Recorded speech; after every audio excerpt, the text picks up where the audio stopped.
Olhe o que você fez. A voz de Ricardo cortou o silêncio do lobby da Magnus Corp como um trovão. Todos os funcionários congelaram. As conversas pararam. O único som era o gotejar do café quente no chão de mármore polido. A mancha marrom escura se espalhava pelo tecido impecável do terno de Ricardo, uma obra de arte italiana que custava mais do que um carro popular. João, o faxineiro, segurava a bandeja de papelão agora vazia com mãos firmes.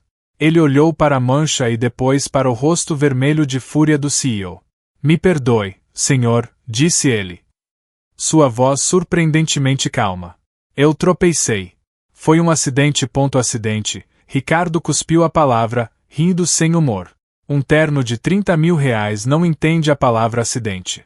Você tem alguma ideia do que acabou de fazer, seu velho inútil. O insulto pairou no ar, pesado e feio. Os funcionários ao redor desviavam o olhar, fingindo um interesse súbito em seus celulares ou nos sapatos. Ninguém queria ser a próxima vítima da ira de Ricardo. Eu posso pagar pelo conserto, senhor, ofereceu João, ainda com aquela calma desconcertante. Ricardo gargalhou. Um som áspero e cruel. Pagar. Você. Com o salário miserável que ganha para esfregar o chão que eu piso. Não me faça rir. Ele deu um passo à frente, invadindo o espaço pessoal de João.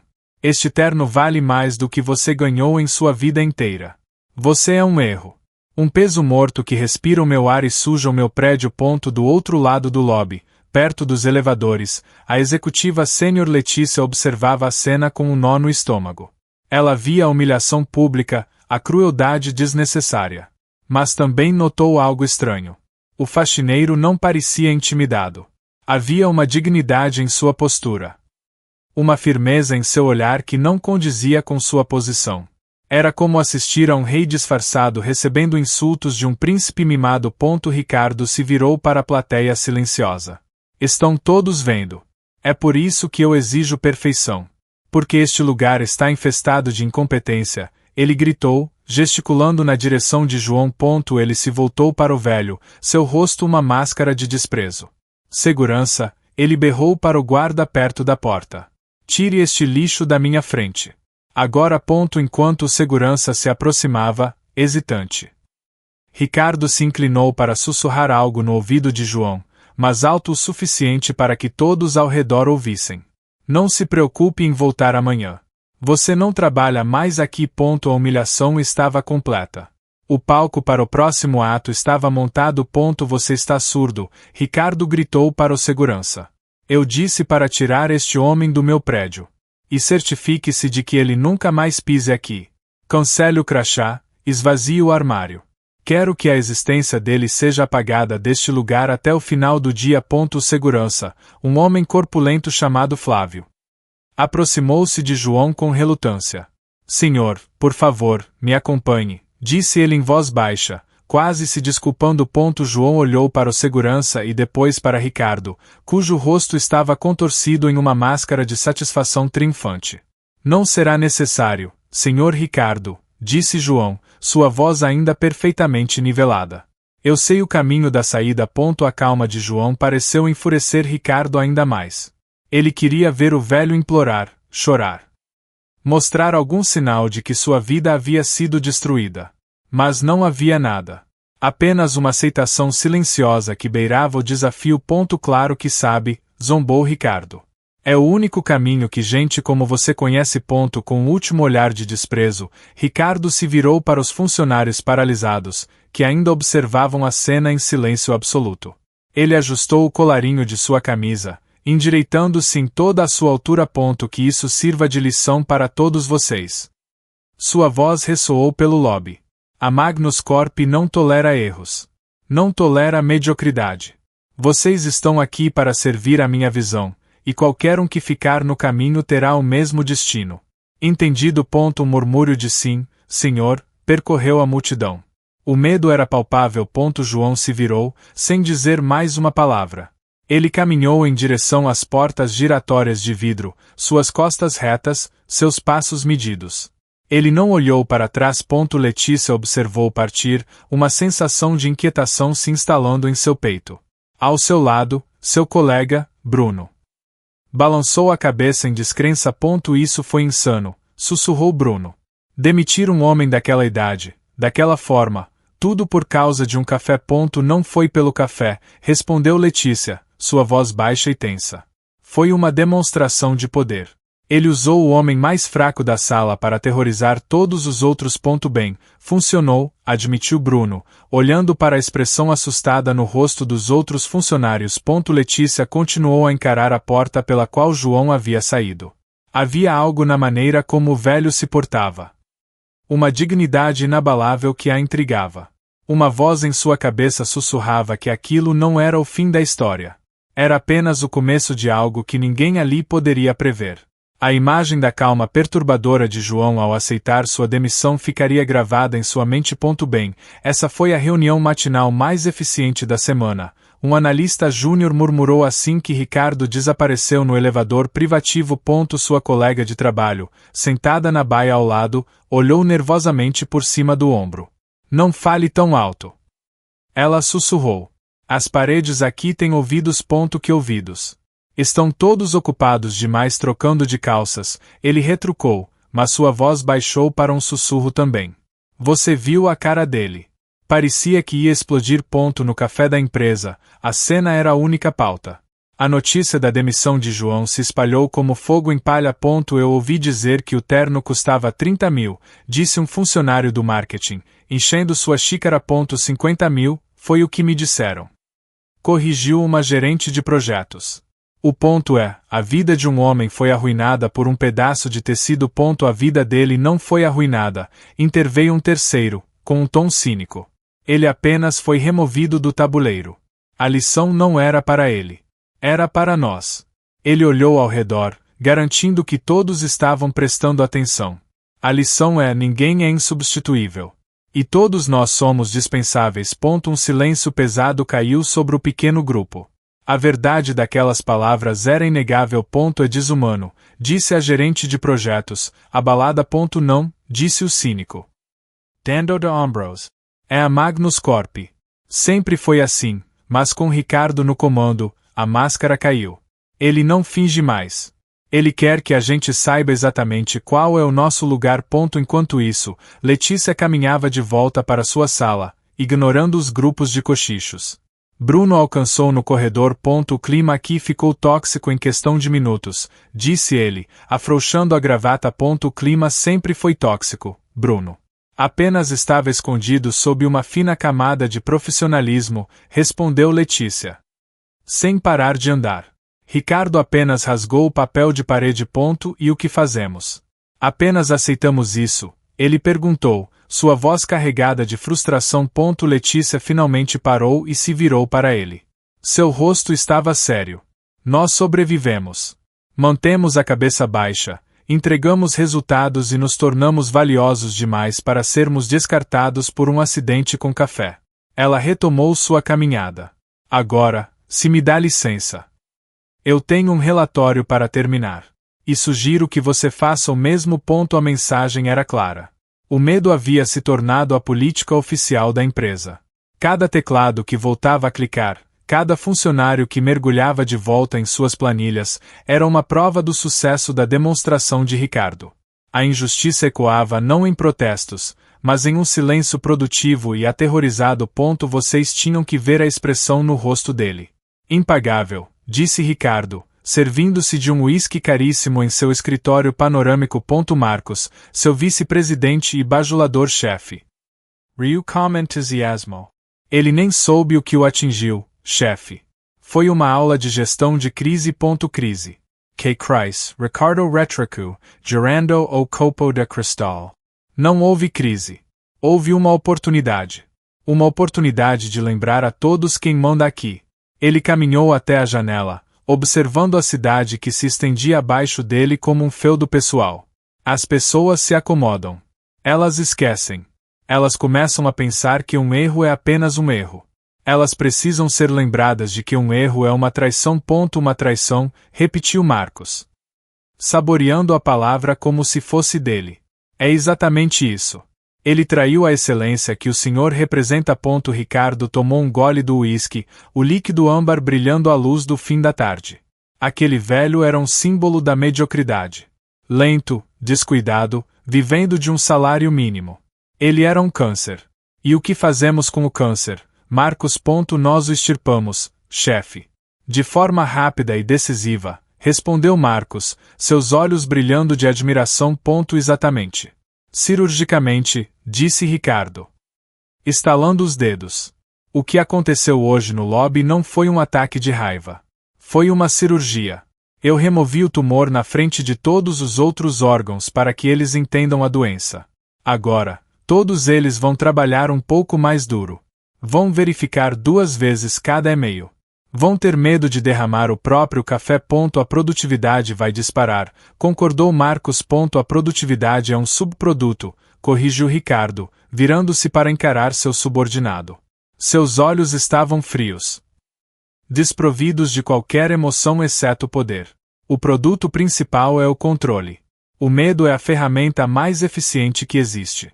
Não precisa de manutenção, não tira férias e funciona em todos os idiomas. Ele se sentou em sua cadeira de couro, que parecia mais um trono. Eu não humilhei um faxineiro hoje, Marcos. Eu reforcei os alicerces do meu império. E o fiz usando apenas um terno manchado e um velho inútil. Ele sorriu, um sorriso fino e cruel. Foi o melhor investimento que fiz esta semana. Marcos ergueu seu próprio copo em um brinde. Ao império. Ao império, respondeu Ricardo. Com a certeza de um homem que acredita ser invencível. O senhor está bem? Perguntou uma voz polida, vinda do interior de um sedã preto que parou silenciosamente ao lado de João, a 2 quadras do arranha-céu da Magnus Corp. João não demonstrou surpresa.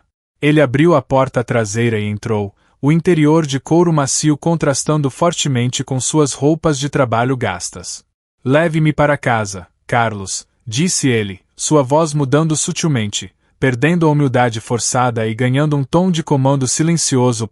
Imediatamente, Sr. Almeida, respondeu o motorista. Arrancando suavemente. O carro deslizou pelo trânsito da cidade, parando em frente a um edifício residencial anônimo, porém de luxo extremo, com um porteiro que apenas acenou com a cabeça em reconhecimento. O elevador subiu sem paradas, abrindo-se diretamente em uma cobertura vasta e minimalista, com janelas do chão ao teto que emolduravam a cidade. Uma mulher de meia-idade, vestida com um terninho impecável, esperava por ele. Seus olhos eram perspicazes e sua postura, perfeitamente controlada. Arthur. Ela o cumprimentou com um leve aceno de cabeça. Helena. O relatório do dia. O relatório pode esperar, disse Arthur, caminhando em direção a um quarto. Ele começou a se despir do uniforme de faxineiro, cada peça jogada em um cesto como se fosse lixo tóxico.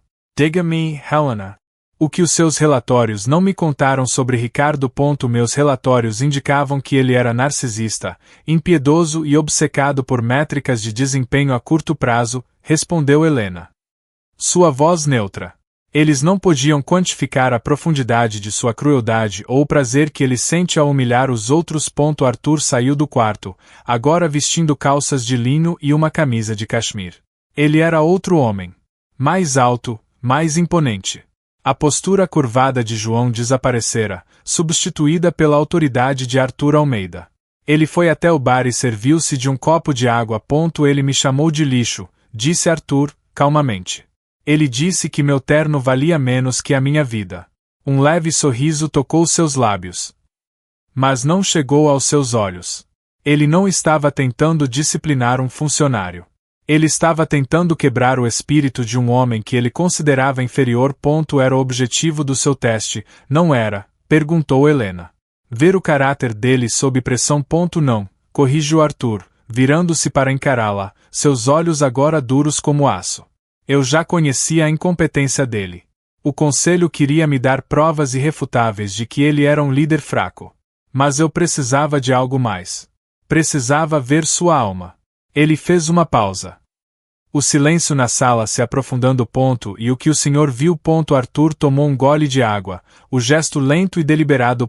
Eu vi um monstro. E dei a ele a chance de provar que eu estava errado. Ele pousou o copo com um clique suave sobre o balcão de mármore. O teste acabou, Helena.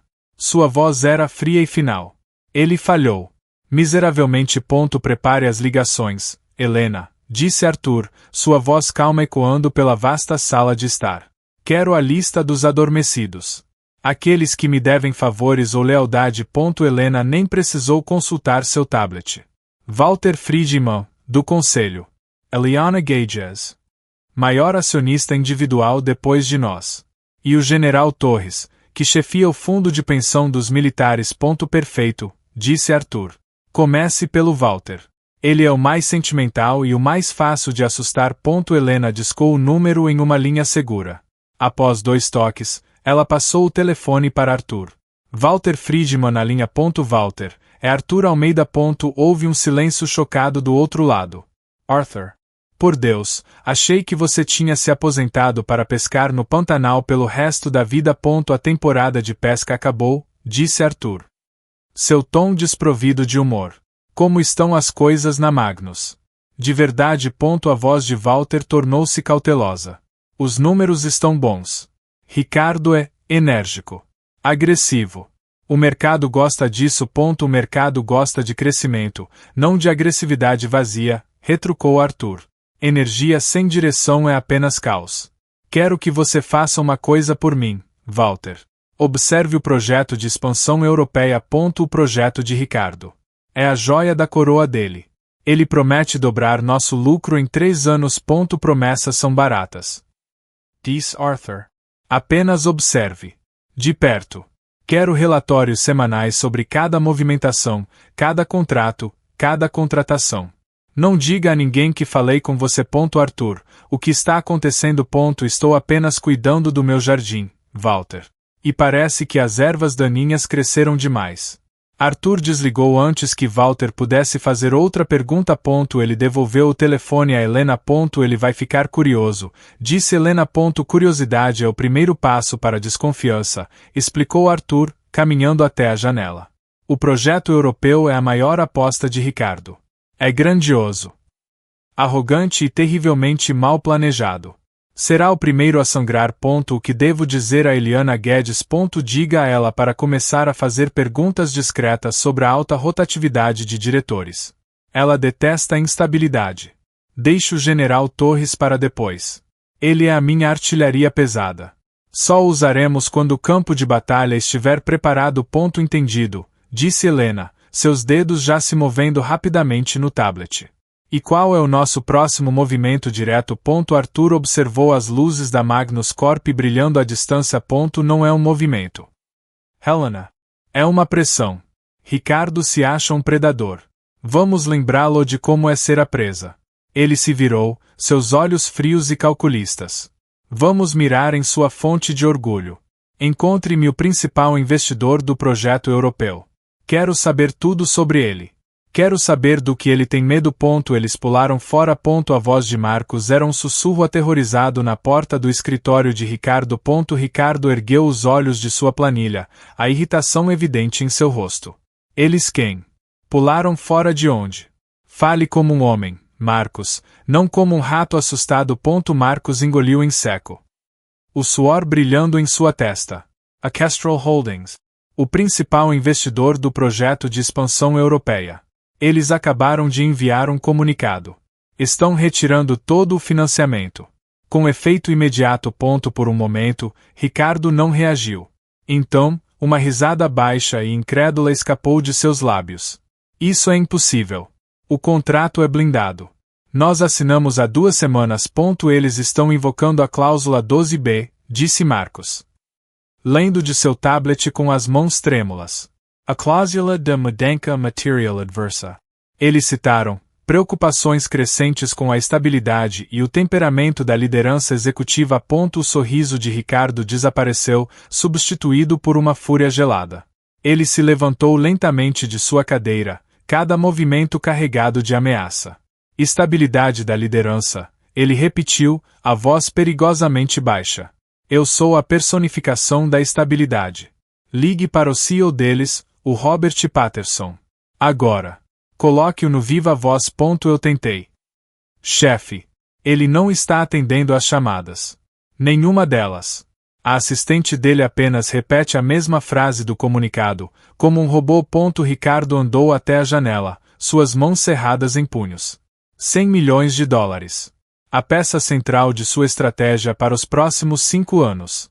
Tudo evaporado em uma manhã por causa de uma cláusula ridícula. Isso não faz sentido, rosnou ele, mais para si mesmo do que para Marcos. Patterson me ama. Ele ama o projeto. Alguém o envenenou. Um concorrente. Ele se virou abruptamente. Quem sabia dos detalhes do nosso acordo? Apenas a nossa equipe principal. Chefe. E o gerente do projeto, claro. O Cláudio. Cláudio, repetiu Ricardo, o nome soando como uma sentença. Ele precisava de um culpado. A narrativa não podia ser que ele, Ricardo, era o problema. Tinha que ser a falha de outra pessoa. Isso não sai desta sala, Marcos. Entendeu? Ele ordenou. Vaze para a imprensa que tivemos diferenças criativas com a Kestrel.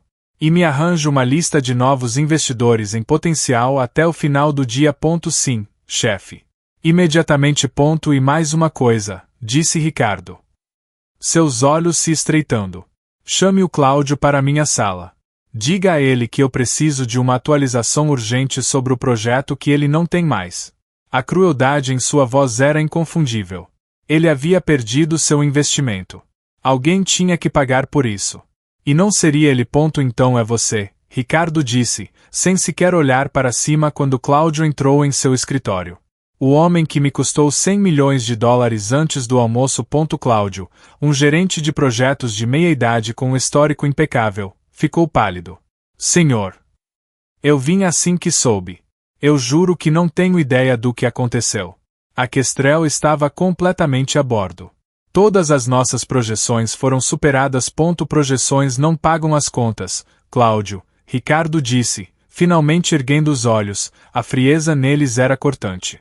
Investidores pagam. E o seu investidor fugiu. Eles mencionaram algo sobre estabilidade da liderança.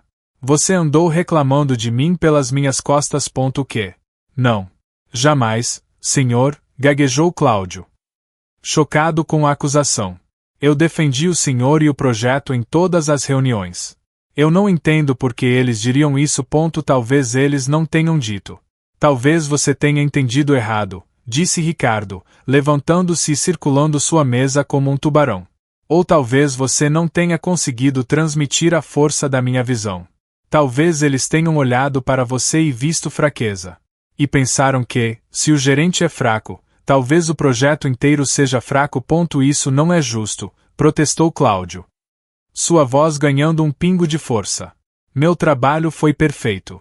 A falha não foi minha. Ricardo parou bem na frente dele. A falha nunca é sua, não é? É sempre de outra pessoa. De um investidor irracional, de um mercado volátil. Ele se inclinou, seu rosto a centímetros do de Cláudio. Na minha empresa, a responsabilidade para no responsável. E o responsável por este projeto era você. Sem dizer mais nada, Ricardo caminhou para fora de seu escritório, indo direto para o meio do andar de projetos, onde dezenas de funcionários trabalhavam em silêncio. Cláudio o seguiu. Confuso. Senhor Ricardo, o que o senhor está fazendo?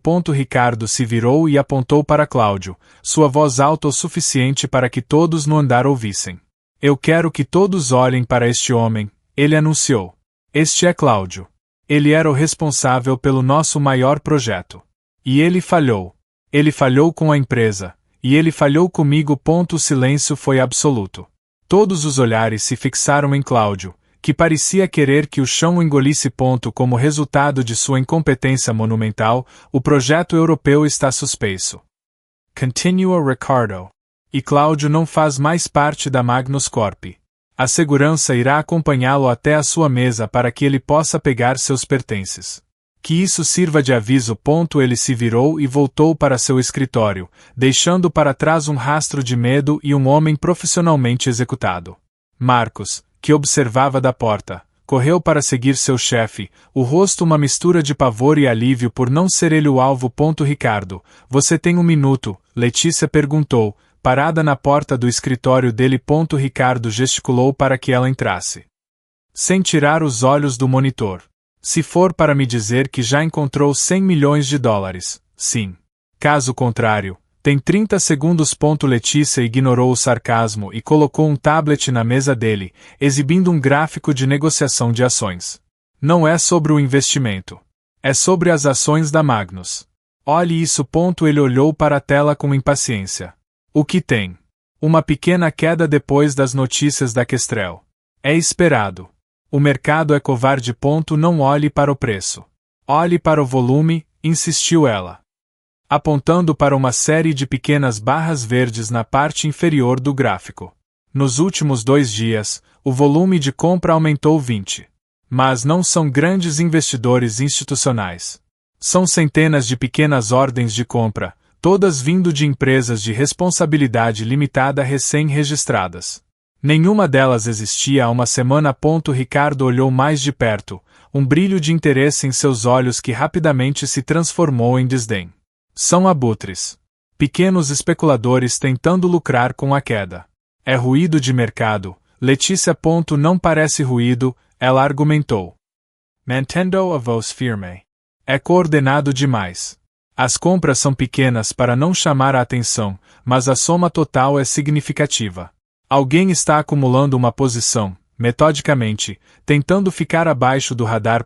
Ricardo se recostou na cadeira e a encarou com um sorriso condescendente. E quem seria esse gênio do mal? Um concorrente.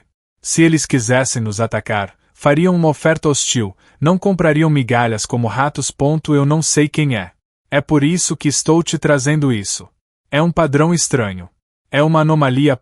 Ele pegou o tablet e o empurrou de volta para ela. Letícia. Aprecio sua diligência. Mas você está sendo paranoica. A pressão da perda da Kestrel está afetando a todos, e parece que está fazendo você ver fantasmas nos gráficos. Ele se levantou, encerrando a conversa. Sabe o que isso parece para mim? Histeria. A palavra atingiu como um tapa. Histeria. Não me traga teorias da conspiração, continuou ele, sua voz agora dura. Traga-me um novo investidor principal. É nisso que você deve focar sua energia. Agora, se me dá licença, eu tenho uma empresa para salvar da incompetência alheia. Letícia pegou seu tablet. Seu rosto uma máscara de profissionalismo impassível. Entendido, Ricardo. Ela se virou e saiu, fechando a porta suavemente atrás de si. Mas enquanto caminhava de volta para sua mesa, a condescendência dele não a desanimou. Pelo contrário, acendeu um fogo. Ele não via porque se recusava a ver. Ele era cego pela própria arrogância. E se ele não ia investigar quem estava comprando silenciosamente as ações de sua empresa, ela o faria. O que diabos é isso? Ricardo gritou, batendo com a mão na mesa. No monitor gigante de sua parede, a manchete de um blog financeiro pouco conhecido brilhava. Caos na Magnus Corp. Fonte interna fala em liderança tóxica e decisões impulsivas. Marcos, de pé ao lado da mesa, encolheu-se. Apareceu há 1 hora, chefe. Já está sendo compartilhado nos círculos financeiros. O autor cita um ex-gerente sênior que foi demitido recentemente. Um ex-gerente. Ricardo levantou-se, andando de um lado para o outro como um animal enjaulado. Isso grita Cláudio por toda parte. Aquele ingrato. Pode não ser ele, chefe, disse Marcos. Hesitantmente. O artigo menciona detalhes específicos. Fala sobre a perda do investidor da Kestrel e a atribui diretamente à sua abordagem abrasiva. Como alguém saberia disso tão rápido? Ricardo parou. Exatamente. Apenas nosso círculo interno sabia dos detalhes da cláusula. Isso não foi o Cláudio. Isso foi alguém que ainda está aqui. Alguém que estava na sala quando discutimos isso. A paranoia brilhou nos olhos de Ricardo. Ele olhou para Marcos com uma intensidade súbita que fez o vice-presidente recuar um passo. Quem mais sabe? Letícia. Bruno. Chefe, eles são leais. Gaguejou Marcos. Lealdade é uma mercadoria, Marcos. E o preço dela flutua, rosnou Ricardo. Este vazamento não é sobre vingança. É um ataque estratégico. É pequeno, mas preciso. Projetado para criar a narrativa de que eu sou instável. No silêncio de sua cobertura, Arthur lia o mesmo artigo em seu tablet, um leve sorriso nos lábios. Helena estava ao seu lado. O blogueiro confirmou que a fonte é anônima e não rastreável, disse ela. Excelente, respondeu Arthur. A informação é verídica, o que a torna perigosa. Mas a fonte é vaga. O que a torna impossível de combater. Ricardo vai começar uma caça às bruxas interna, previu Helena. Exatamente, disse Arthur, desligando o tablet. E uma caça às bruxas sem uma bruxa real só tem um resultado. Ele vai aterrorizar seus próprios tenentes. Vai acusar os leais e ignorar os verdadeiros inimigos. Ele vai se devorar por dentro. De volta ao escritório da Magnus Corp, a previsão de Arthur estava se tornando realidade. Eu quero que você vasculhe tudo, Marcos, ordenou Ricardo, sua voz baixa e cheia de veneno. E-mails, registros de chamadas. Mensagens. Quero saber quem no meu círculo íntimo está falando com a imprensa. Não me importo com privacidade. Encounter ou Trader. E traga-o para mim. Marcos assentiu, pálido. Sim, chefe. E Marcos, acrescentou Ricardo, enquanto seu vice-presidente se virava para sair. Comece pela Letícia. Ela está inteligente demais ultimamente. Eu preciso de acesso total aos e-mails e registros de chamadas de Letícia Fontes. Agora, Marcos disse, tentando parecer imponente na frente do chefe de TI, um homem chamado Jonas. Jonas ergueu os olhos de seu monitor. Sem se impressionar. Você tem uma ordem judicial para isso, Marcos. Ou um pedido formal do RH com uma justificativa legal. Eu tenho uma ordem direta de Ricardo, retrucou Marcos, baixando a voz. Ele acha que ela é a fonte do vazamento para a imprensa. Opiniões não anulam a política da empresa ou a lei de proteção de dados, disse Jonas, com uma calma irritante. Se eu te der acesso sem a documentação adequada, nós dois podemos ser processados. E eu, demitido. Ricardo pode ser o CEO. Mas nem ele está acima da lei. Marcos sentiu o rosto esquentar. Você está me dizendo não. Estou dizendo para você seguir o protocolo, corrigiu Jonas, voltando-se para sua tela. Me traga a papelada e eu libero o que você precisar. Sem papelada, minhas mãos estão atadas. Frustrado, Marcos saiu da sala de TI. Ele não podia ir ao RH, pois isso criaria um registro oficial da caça às bruxas. Ele decidiu tentar outra abordagem. Intimidação.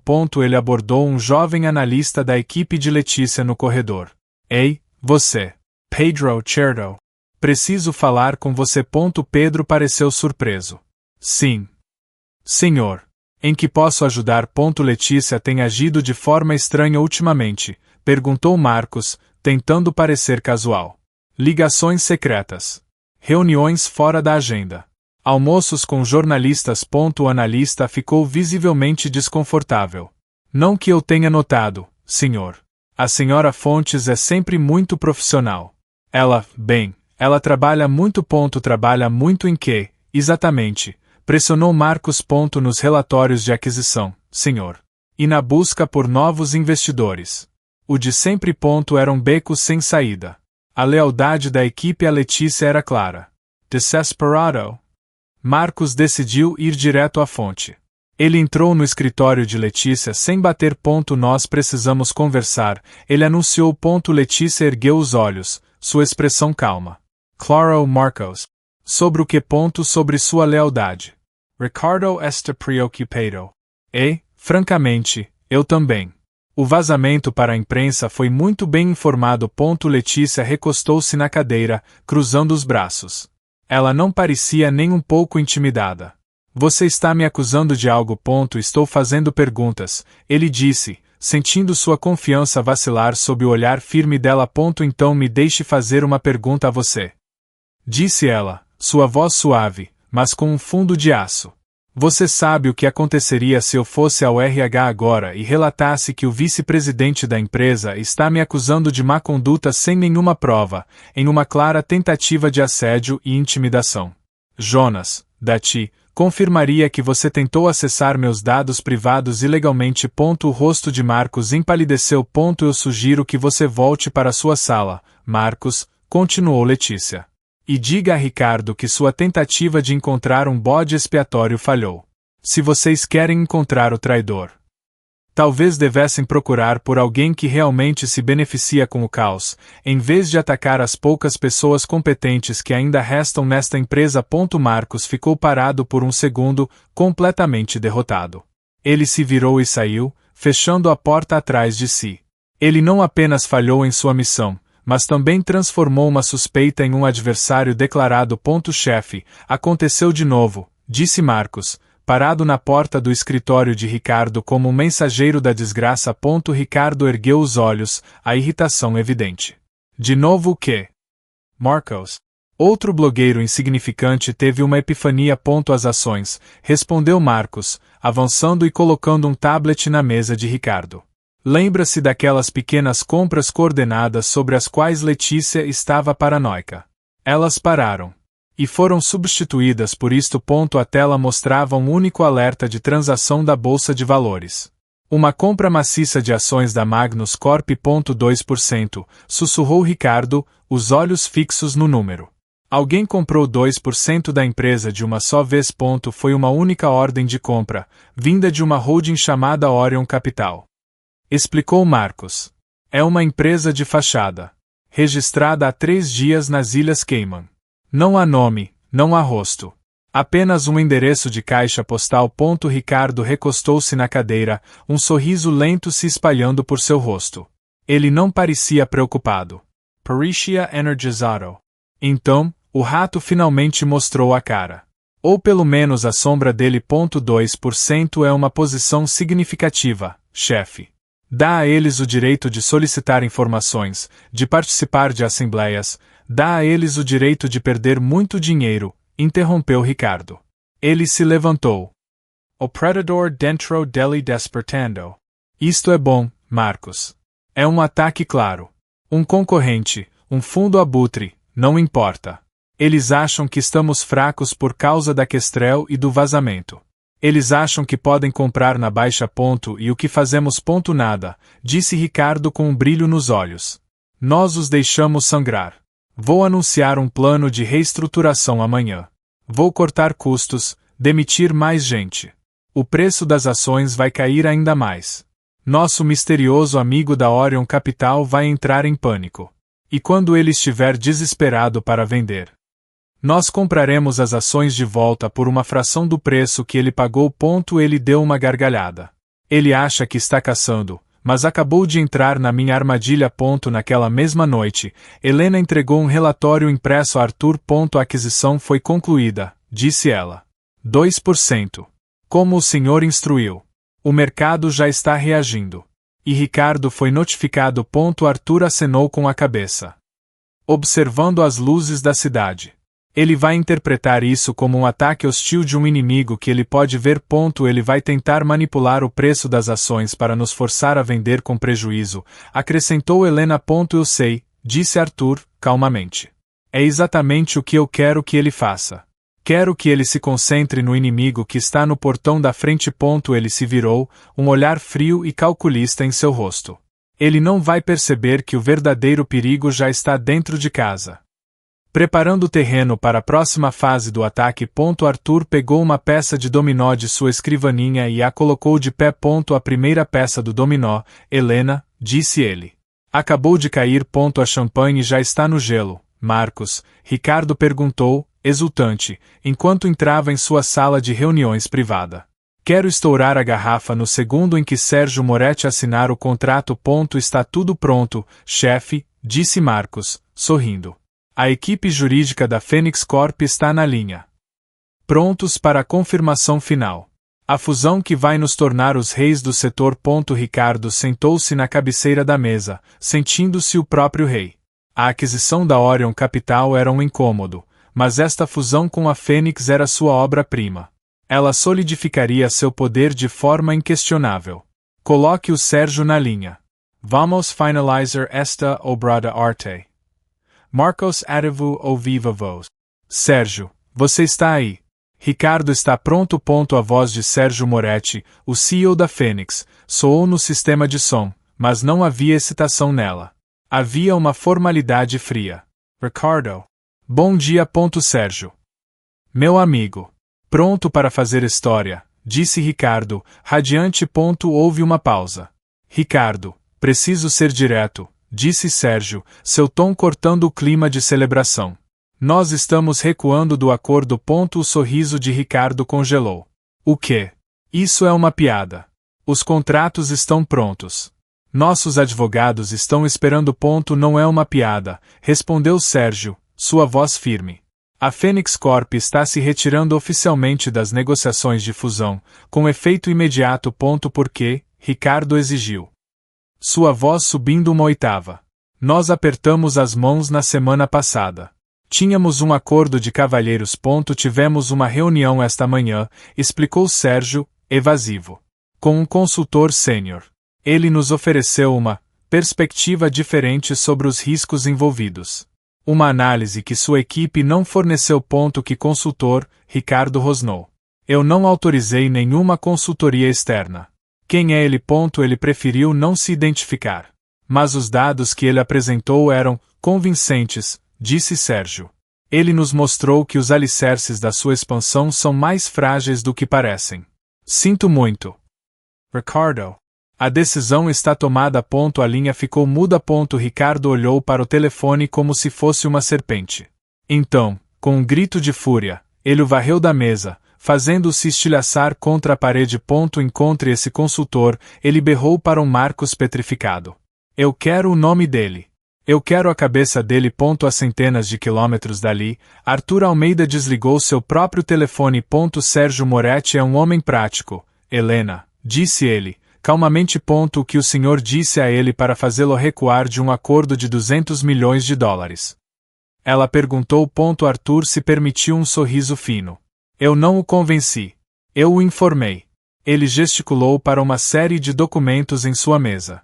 Mostrei a ele os relatórios internos reais do projeto europeu, não os números inflados que Ricardo apresentou. Mostrei a ele a verdadeira taxa de rotatividade de pessoal e os processos judiciais que Ricardo está escondendo. Ele fez uma pausa, olhando para a cidade. Aquele acordo era o monumento de Ricardo ao próprio ego. Continua Arthur. E nós acabamos de implodi-lo com a única arma contra a qual a arrogância não tem defesa. A verdade. Ricardo. Precisamos conversar sobre o projeto europeu, disse Walter Friedman, sua voz séria, sem qualquer vestígio da cordialidade do passado. A sala do conselho estava fria e silenciosa. Ricardo sentava-se na cabeceira da mesa oval, observando os rostos severos ao seu redor. O que há para conversar, Walter? Ricardo respondeu, tentando soar despreocupado. O acordo com a Fênix Corp não se concretizou. É uma pena. Mas estamos avançando. Avançando para onde? Perguntou Eliana Guedes, a acionista mais influente.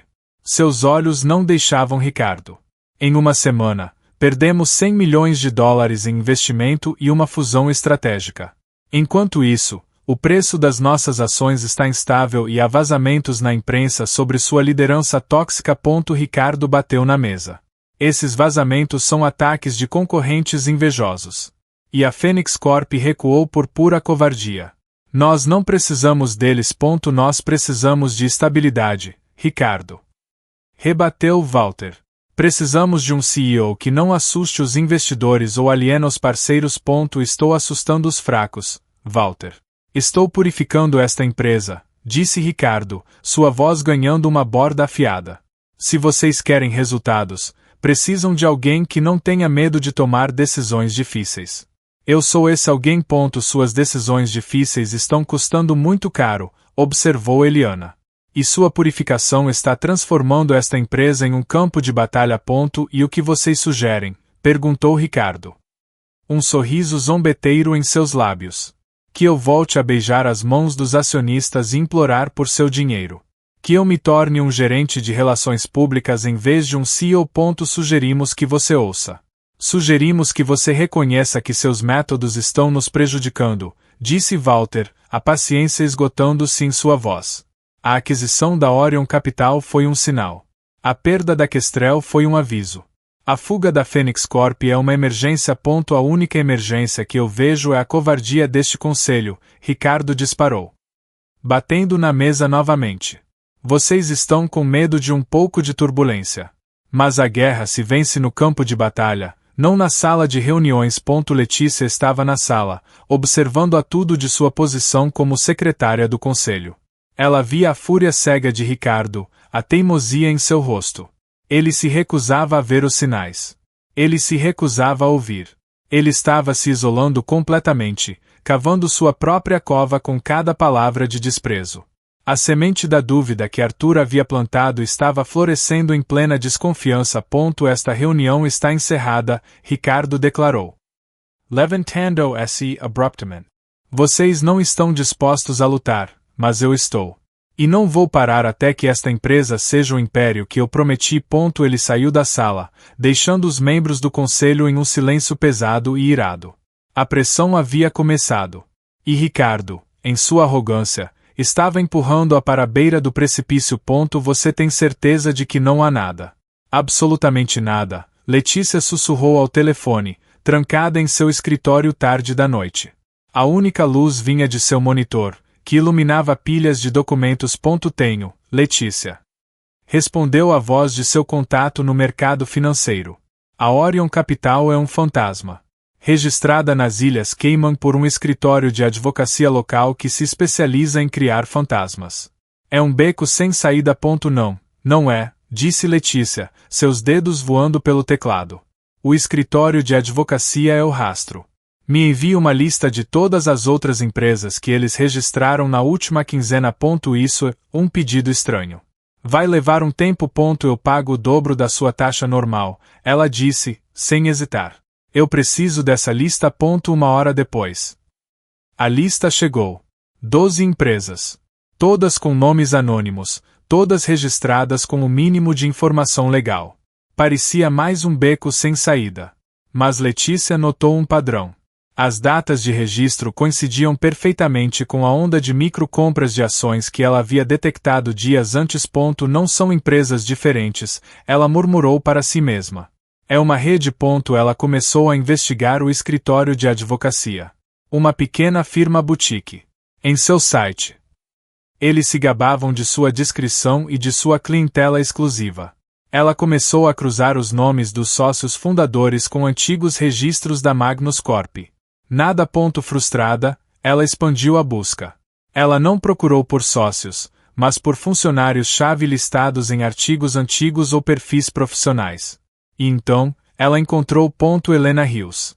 Chefe de operações do escritório de advocacia por 2 anos. Antes disso, 25 anos como assistente executiva pessoal e chefe do Family Office de Arthur Almeida. Letícia sentiu um calafrio percorrer sua espinha. Ela se recostou na cadeira. A respiração presa na garganta. Tudo se encaixou com uma clareza aterrorizante. O investidor da Kestrel, conhecido por sua lealdade a velhos amigos, recuando por causa do temperamento de Ricardo. O consultor misterioso que sabia exatamente quais dados mostrar a Sérgio Moretti para afundar a fusão. As compras de ações, primeiro pequenas e furtivas, depois uma declaração de guerra aberta. Não era um concorrente. Não era um fundo abutre. Era o fundador. O rei exilado. Arthur Almeida, ela sussurrou na sala vazia. A imagem do faxineiro humilhado, João. Invadiu sua mente. A calma dele. A dignidade inabalável. Não era a resignação de um homem derrotado. Era a paciência de um predador esperando o momento certo para atacar. O choque a paralisou. Ela estava no meio de um golpe. Um golpe arquitetado pelo próprio criador da empresa contra seu sucessor. E ela era, talvez, a única pessoa além dos conspiradores que sabia a verdade. A questão agora era mortalmente simples. O que ela faria com essa informação? O que você quer dizer com não? A voz de Ricardo ecoou em seu escritório. Fazendo Marcos se encolher. Um banco não diz não para a Magnus Corp. Eles imploram pelo nosso negócio. Eles não estão implorando desta vez, chefe, disse Marcos, o suor escorrendo por sua têmpora. Eu falei com nossos 3 principais credores. Todos eles recusaram um empréstimo de emergência. Disseram que a empresa apresenta risco de volatilidade no momento. Ricardo riu, um som sem humor. Risco. Eles não sabem o que é risco. Você não falou com as pessoas certas. Ligue para o Banco Imperial. Para o Credit Suisse. Use meus contatos pessoais. Diga a eles que é uma ordem. Chefe. Nós ligamos, Marcos disse, sua voz quase um sussurro. Para todos eles. A resposta foi a mesma. Palavras diferentes, mas a mesma mensagem. No momento, não. Ricardo caminhou até a janela, sua mandíbula travada. O fracasso da fusão e a perda do investimento deixaram um buraco nas projeções de fluxo de caixa. Ele precisava daquele empréstimo para projetar força, para mostrar ao mercado que estava tudo sob controle. Mas alguém estava fechando as portas. Todas elas. Quem está por trás disso? Ele rosnou. Isso não é protocolo bancário. É um bloqueio coordenado. Letícia, que havia sido convocada para a reunião, permaneceu em silêncio perto da porta, observando. Ela sabia exatamente quem estava por trás disso. Arthur Almeida não precisava de exércitos. Ele tinha décadas de favores, lealdade e influência silenciosa. Ele era o sistema. Não é uma ordem, Marcos, disse ele, sua voz um murmúrio gelado. É um bloqueio. Alguém está construindo um muro ao nosso redor, tijolo por tijolo. Em sua cobertura, Arthur tomou um gole de chá. Alguma notícia dos bancos, Helena? Exatamente como o senhor previu, ela respondeu. Sem erguer os olhos de seu trabalho. Ricardo entrou em contato com 7 instituições financeiras hoje. Todas recusaram educadamente, citando as preocupações que o senhor sugeriu que nossos amigos mencionassem. Arthur sorriu. Deixe-o sufocar. Eu sei quem está por trás de tudo. Ricardo. Letícia entrou no escritório dele sem ser anunciada, fechando a porta atrás de si. A acusação dele ainda pairava no ar. Ela decidiu que a única saída era a verdade total. Ricardo, que estava de costas, virou-se lentamente. Ilumine-me. Quem é o gênio do mal que está te usando como fantoche? Não é um concorrente. Não é o conselho. Não é um investidor hostil, disse ela, sua voz firme e nivelada. Ela caminhou até a mesa dele e colocou seu tablet sobre ela, exibindo a teia de conexões que descobrira. É Arthur Almeida. Ricardo olhou para o nome no tablet. Por um momento, ele não disse nada. Então, uma risada escapou de seus lábios. Uma risada genuína, cheia de desprezo. Arthur, ele zombou, pegando o tablet. O velho Arthur. Aquele fóssil. Você enlouqueceu, Letícia. Ele está em algum lugar no meio do nada. Pescando e esperando a morte chegar. Ele não está pescando, disse ela. Apontando para a tela. Ele está caçando. A chefe de operações do escritório de advocacia que criou a Orion Capital e todas as outras empresas fantasmas é Helena Rios. A assistente pessoal dele por 25 anos. Isso não é uma coincidência. Ricardo jogou o tablet de volta na mesa com um barulho seco. Coincidência é tudo o que isso é. Uma ex-funcionária que arrumou outro emprego. Você está construindo castelos no céu com base em paranoia. Você está tão desesperada para encontrar um culpado que está vendo a mão de um velho senil em tudo. Ele não é senil. Insistiu Letícia. Pense nisso, Ricardo. Quem mais teria a influência para fechar todos os bancos da cidade para nós? Quem mais conheceria as fraquezas exatas do nosso acordo com a Fênix Corp? Quem mais teria a paciência para nos sangrar lentamente, em vez de fazer um ataque direto? É o jogo dele. Sempre foi. A fúria de Ricardo voltou com força total, alimentada pelo que ele via como a suprema traição. Então é isso. Você está com ele. Ele te prometeu um lugar no novo regime. Isso é ridículo, ela rebateu. Chocada. Estou tentando salvar a empresa. Estou tentando te avisar que o inimigo que você procura não está do lado de fora do portão. Ele é o homem que construiu o castelo. Ele se aproximou dela, o rosto contorcido de raiva. Não. O homem que construiu este castelo sou eu. Eu o transformei de uma relíquia em um império. E não vou deixar que ele ou você o destruam com histórias de fantasmas. Ele apontou o dedo para o rosto dela. Esta é a sua última chance. Letícia. Abandone esta teoria da conspiração estúpida. Volte para sua mesa e encontre-me uma solução real para os nossos problemas. Seus olhos se estreitaram em fendas perigosas. Ou juro por Deus que o segurança vai te escoltar para fora deste prédio, e você nunca mais trabalhará nesta cidade. Você está me entendendo? Letícia o encarou, o coração pesado com a certeza de que ele estava completamente perdido. Sim, disse ela, a voz vazia de emoção. Eu entendi perfeitamente. A linha de montagem está parada, Ricardo. Todas elas. A fábrica inteira. A voz de Silva, o chefe de operações. Estava tensa no viva voz. Ricardo, que estava revisando os péssimos números de vendas da semana, levantou a cabeça abruptamente. O que você quer dizer com parada? Tivemos uma falha de energia. Não, senhor, respondeu Silva. Não recebemos nossa entrega matinal de componentes. A Logimax, nosso fornecedor exclusivo, não apareceu. A produção está completamente paralisada. Temos zero estoque de reserva. Zero estoque, Ricardo rosnou. Isso é incompetência, Silva. Foi sua ordem, senhor. Para quarter custos. Estoque é dinheiro parado. O senhor disse. Ricardo ignorou a farpa. Ligue para a Logimax. Diga a eles que se os caminhões não estiverem na nossa doca em 1 hora, vou processá-los até a falência por quebra de contrato. Houve uma hesitação do outro lado da linha. Eu já liguei, Ricardo. Falei com o novo diretor de contas. Novo diretor. O que aconteceu com o antigo. Ele foi demitido. Junto com toda a diretoria antiga, disse Silva. Sua voz baixando. A empresa foi vendida. A aquisição foi finalizada ontem à noite. Um alarme soou na cabeça de Ricardo. Vendida.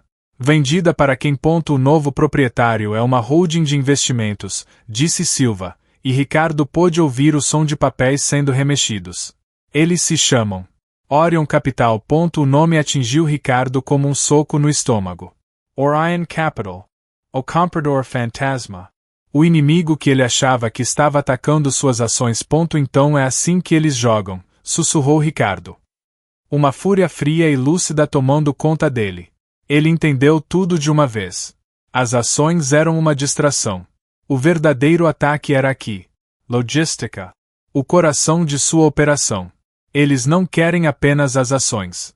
Eles querem nos sufocar. Querem quebrar nossas pernas. Eles já o fizeram, disse Silva, a voz sombria. O novo diretor me informou que, sob a nova administração, todos os contratos estão sendo reavaliados. A tradução é que nosso fornecimento foi cortado. Indefinidamente. Isso é ilegal. Eles não se importam. Disseram que estão felizes em nos encontrar no tribunal. Enquanto isso, cada dia que a fábrica fica parada nos custa $8 milhões em receita perdida. Ricardo desligou a chamada. Ele caminhou até a janela. O bloqueio financeiro. A sabotagem da fusão.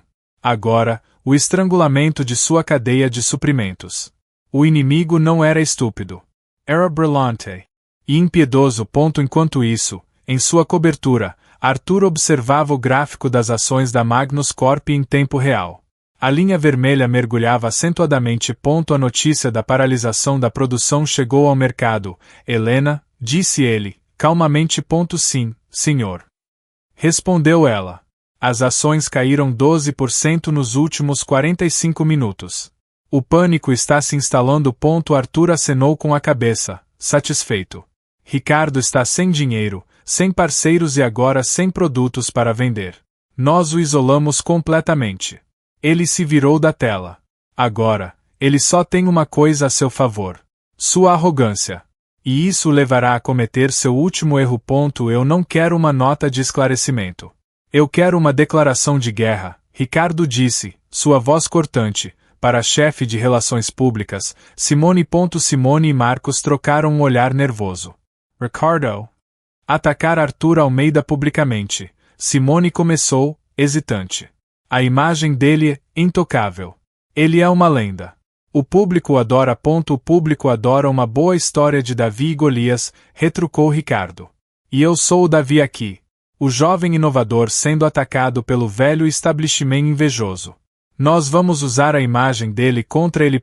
Isso é incrivelmente arriscado, disse Simone. Se a opinião pública não comprar, eles vão te crucificar. Deixe a opinião pública comigo. Ricardo disse com uma confiança maníaca. Eu quero que você redija o comunicado de imprensa mais agressivo que você já escreveu. Quero as palavras sabotagem, Manipulação de mercado.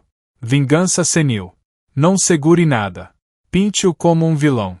Um homem amargo que prefere queimar o próprio reino a vê-lo governado por outro. E se ele responder, perguntou Marcos, a preocupação evidente em sua voz. Ele não vai, disse Ricardo. Sorrindo. Ele tem operado nas sombras porque tem medo da luz. Nós o estamos arrastando para o centro do palco. Ele não terá escolha a não ser recuar. Enquanto Simone saía para cumprir a ordem impossível, Marcos se virou para seu chefe. Você tem certeza disso, chefe? Claro que tenho, disse Ricardo, indo até a janela. Ele está encurralado, Marcos. Nós cortamos o suprimento de oxigênio dele. Ele não pode mais se esconder. Ele queria uma guerra. Agora ele tem uma. E a primeira batalha será no Tribunal da Opinião Pública. Na cobertura. Helena mostrou a Arthur o rascunho do comunicado de imprensa que um de seus contatos na mídia havia vazado para eles. É ainda pior do que prevíamos, disse ela. Ele o está chamando de senil. Arthur leu as palavras, seu rosto impassível. Ele está desesperado. E está cometendo o erro clássico de um narcisista. Ele acredita que sua própria narrativa é mais forte que a realidade. E o que faremos? Perguntou Helena. Nada, respondeu Arthur. Para a surpresa dela. Nós o deixaremos gritar no vazio. Deixe-o atirar em si mesmo. O público não é tolo. Eles sabem a diferença entre um construtor e um demolidor. Deixe-o acender o fósforo. Nós apenas assistiremos ao incêndio. Ricardo, atacar Arthur Almeida publicamente é suicídio profissional, disse Simone, a chefe de relações públicas, sua voz tensa. A imagem dele é intocável. Ele é uma lenda. Lendas morrem, Ricardo retrucou. O desprezo evidente em seu tom. O público não conhece o homem. Conhece o mito. Nós vamos mostrar a eles a verdade. Um velho amargo e senil que está tentando destruir o próprio legado porque não suporta ver outra pessoa no comando. Marcos, parado ao lado, parecia apavorado. Chefe, ela tem razão. Isso pode sair pela culatra.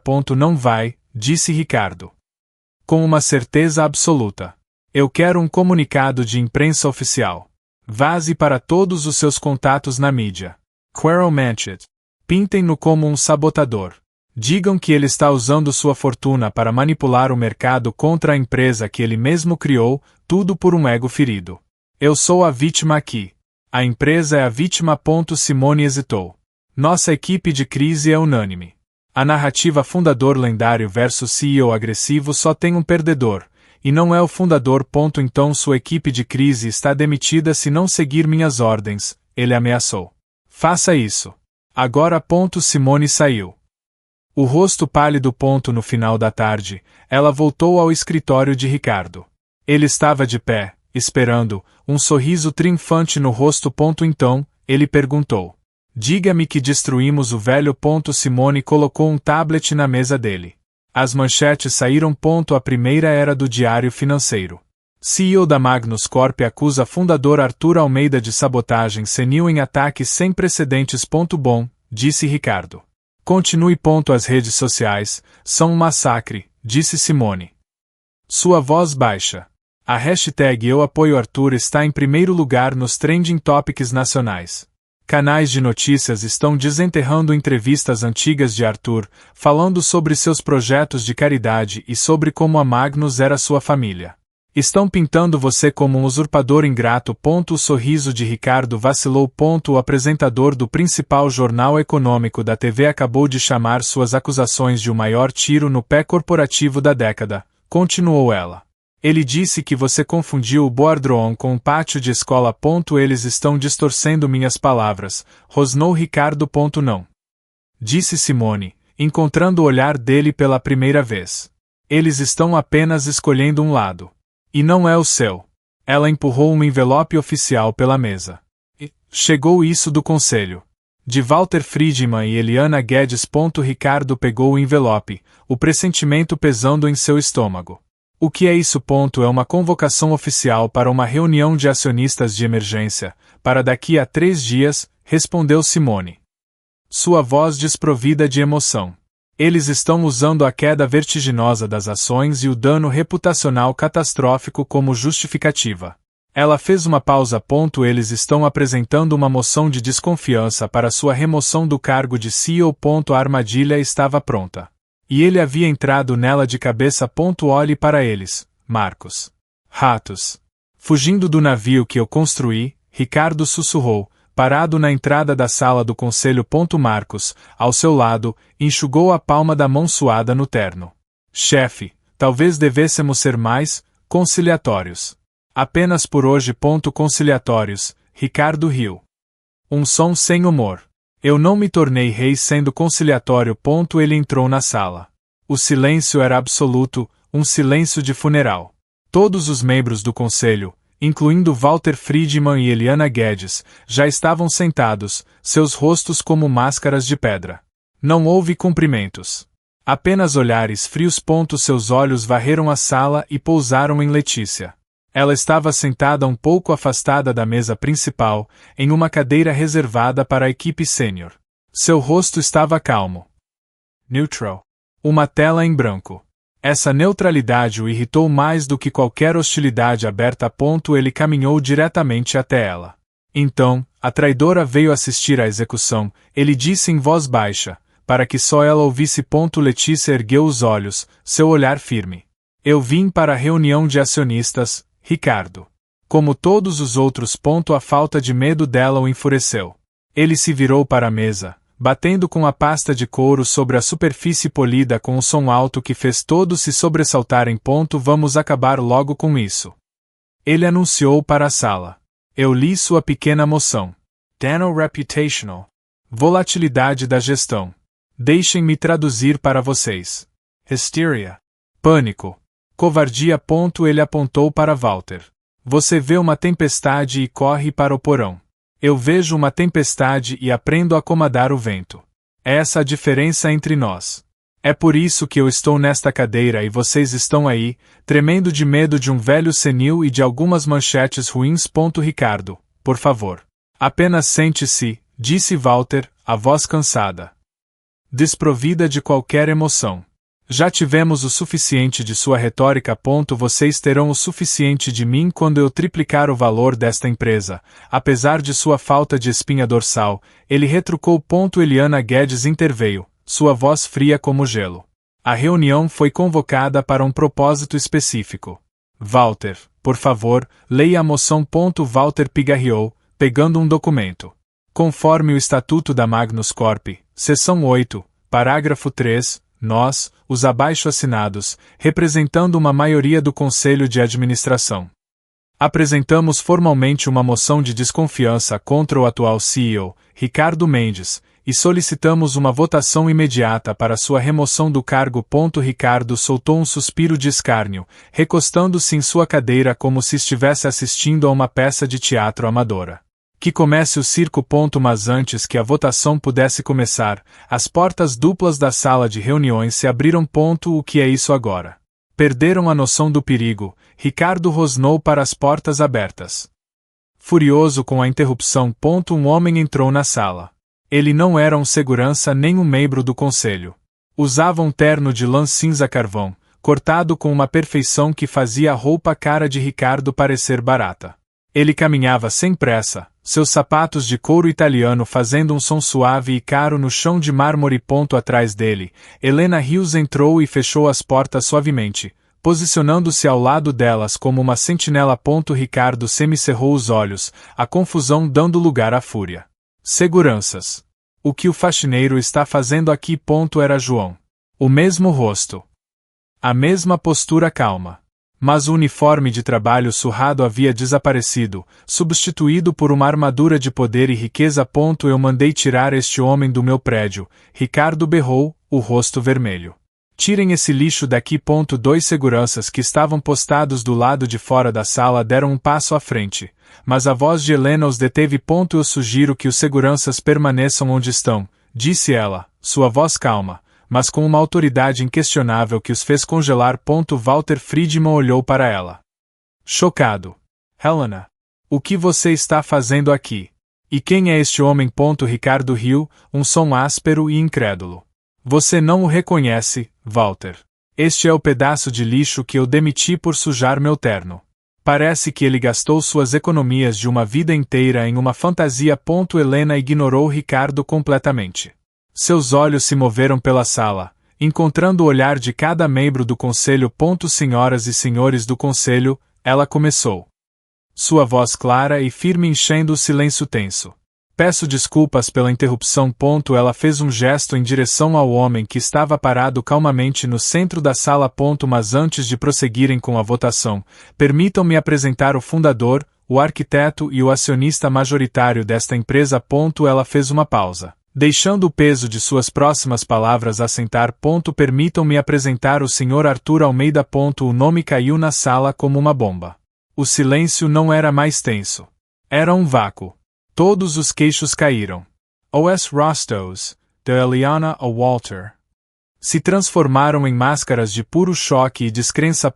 Ricardo olhou do rosto de Helena para o do faxineiro.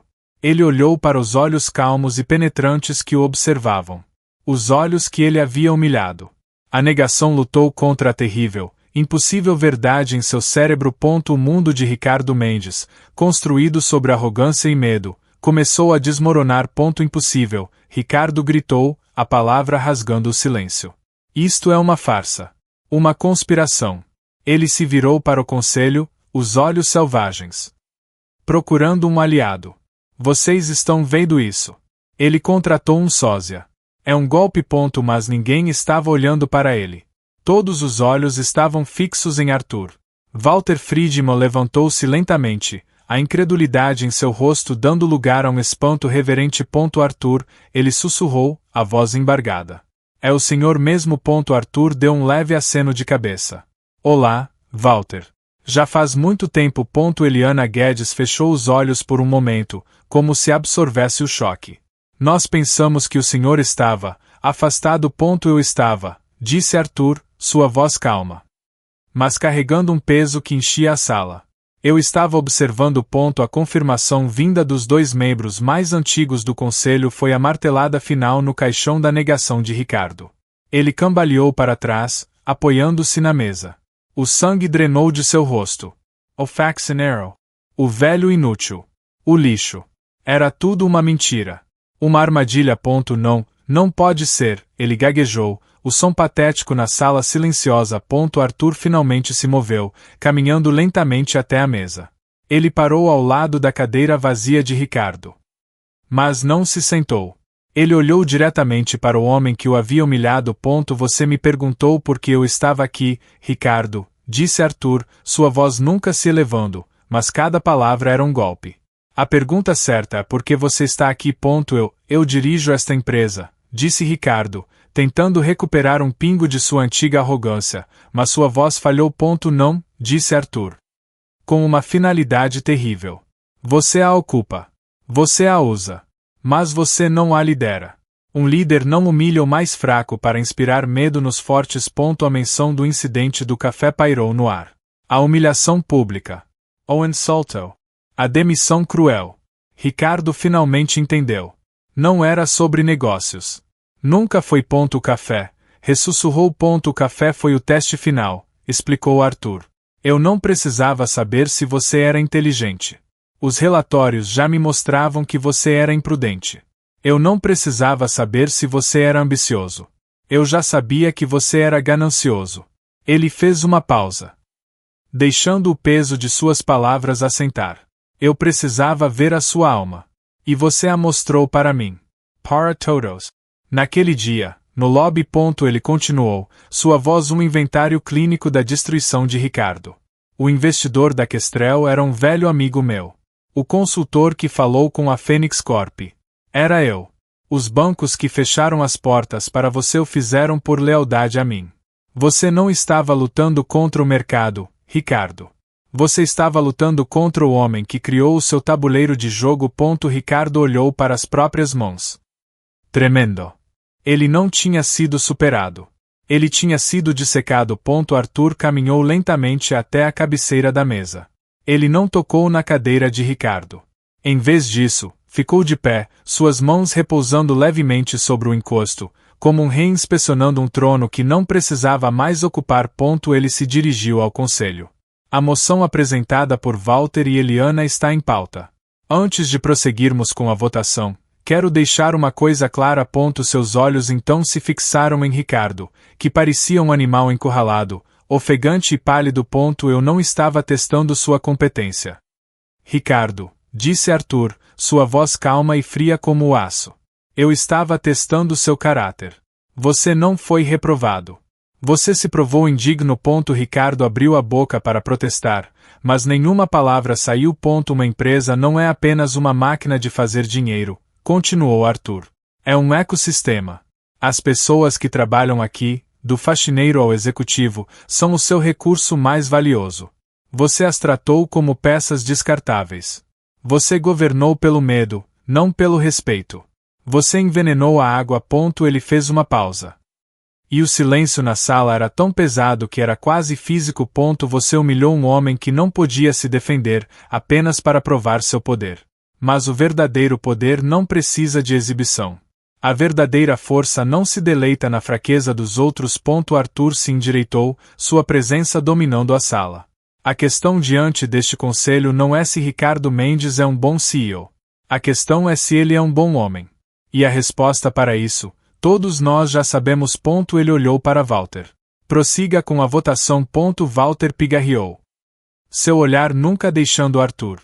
Todos a favor da moção para remover Ricardo Mendes do cargo de CEO. Por favor, levantem a mão.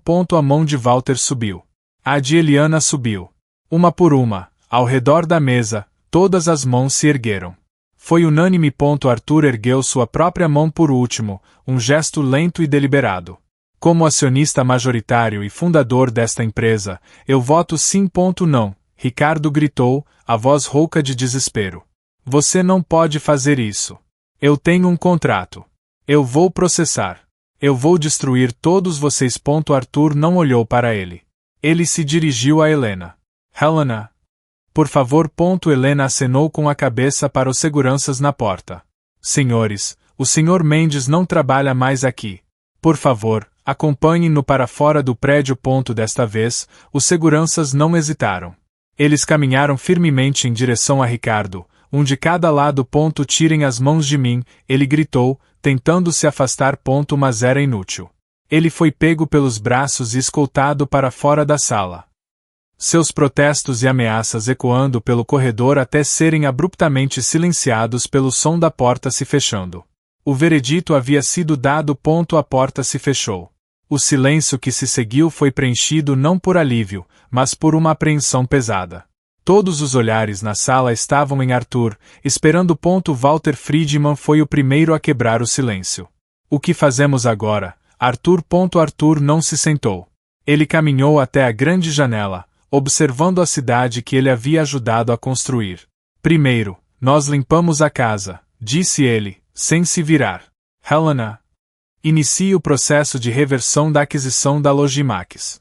Ela voltará a ser nossa fornecedora principal, não nossa refém. Imediatamente, senhor, disse Helena. Segundo, continuou Arthur, virando-se para o conselho, a Orion Capital irá fornecer a linha de crédito de $50 milhões que os bancos negaram. Com juros de 0%. Vamos estabilizar o navio. Um suspiro coletivo de alívio percorreu a sala. E terceiro, disse Arthur, seus olhos varrendo os rostos até pousarem em Letícia. Ela se encolheu sob seu olhar, não de medo, mas de surpresa. Senhora Fontes. Disse ele, sua voz clara. Sim, Senhor Almeida, ela respondeu, a voz firme. Enquanto todos os outros viam o que queriam ver, a senhora procurou a verdade, disse Arthur. Quando lhe disseram que estava vendo fantasmas, a senhora continuou caçando. Quando foi ameaçada, não recuou. Ele caminhou em direção a ela, parando a uma curta distância. Ricardo estava certo sobre uma coisa. Esta empresa precisa de um líder que comande na tempestade. Ele só estava errado sobre quem era essa pessoa. Ele fez uma pausa. E cada pessoa na sala prendeu a respiração. Eu gostaria de nomeá-la CEO interina da Magnus Corp, com efeito imediato, declarou Arthur. O conselho irá ratificar, mas esta não é uma sugestão. É uma nomeação. Letícia olhou para ele, o choque evidente em seu rosto, mas por baixo havia uma centelha de determinação. Senhor, eu não sei o que dizer. Diga que vai aceitar, disse Arthur, com um leve sorriso, o primeiro que ela via. Diga que vai liderar com integridade, não com intimidação. Diga que vai se lembrar do valor de cada pessoa neste prédio. Não apenas do preço de seus ternos. Um novo tipo de força preencheu o olhar de Letícia. Ela se levantou, de igual para igual. Eu aceito, disse ela, sua voz clara e cheia de propósito. E eu farei o meu melhor, senhor. Eu sei que fará, respondeu Arthur. Ele se virou para o conselho uma última vez, sua autoridade absoluta e inquestionável. A ordem havia sido restaurada. A justiça, entregue. O veneno, removido.